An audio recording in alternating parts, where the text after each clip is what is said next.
జగిత్యాల జిల్లా కేంద్రానికి చెందిన ప్రముఖ సూక్ష్మ కళాకారుడు గుర్రం దయాకర్ మరో అద్భుతాన్ని సృష్టించారు. మహాశివరాత్రి పర్వదినాన్ని పురస్కరించుకుని ఆయన ఈ కళాఖండాన్ని రూపొందించారు. కేవలం ఒక పంపింగ్ సూది మీద నాగుపాము పడగ నీడలో శివయ్య కూర్చుని ఆశీర్వదిస్తున్నట్లుగా అత్యంత సూక్ష్మంగా ఈ విగ్రహాన్ని చెక్కారు.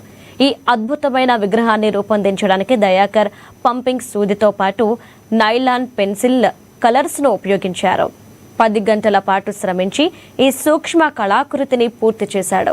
ప్రపంచంలోనే ఇలాంటి విగ్రహంతో ఎవరూ తయారు చేయలేదని, ఇది తన ప్రత్యేకత అని ఆయన పేర్కొన్నారు.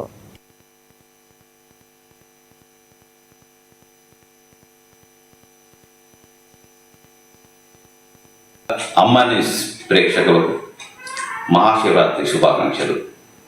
అయితే పోయిన సంవత్సరం నేను శివరాత్రి సందర్భంగా గుండు పిన్నుపై నందీశ్వరుని అలాగే శివుని యొక్క రూపాన్ని నిల్చున్నట్టు తయారు చేశాను.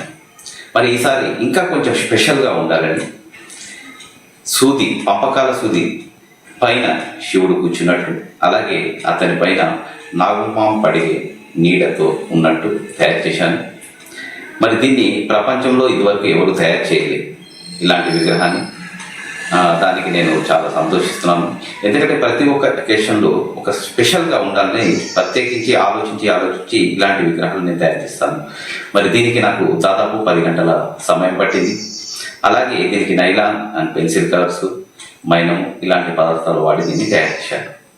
మరి ఇలాంటి ఎన్నో అద్భుత విగ్రహాలను తయారు చేస్తూ, ఎందుకంటే మన భారతదేశ యొక్క కళలు వాటికి ఉన్న ప్రత్యేకత ప్రపంచానికి చాటి చెప్పాలని నేను ఈ విధంగా ఈ సూక్ష్మ విగ్రహాలు తయారు చేసి చూపించడం జరుగుతుంది. ప్రతి ఒక్కరికి శివరాత్రి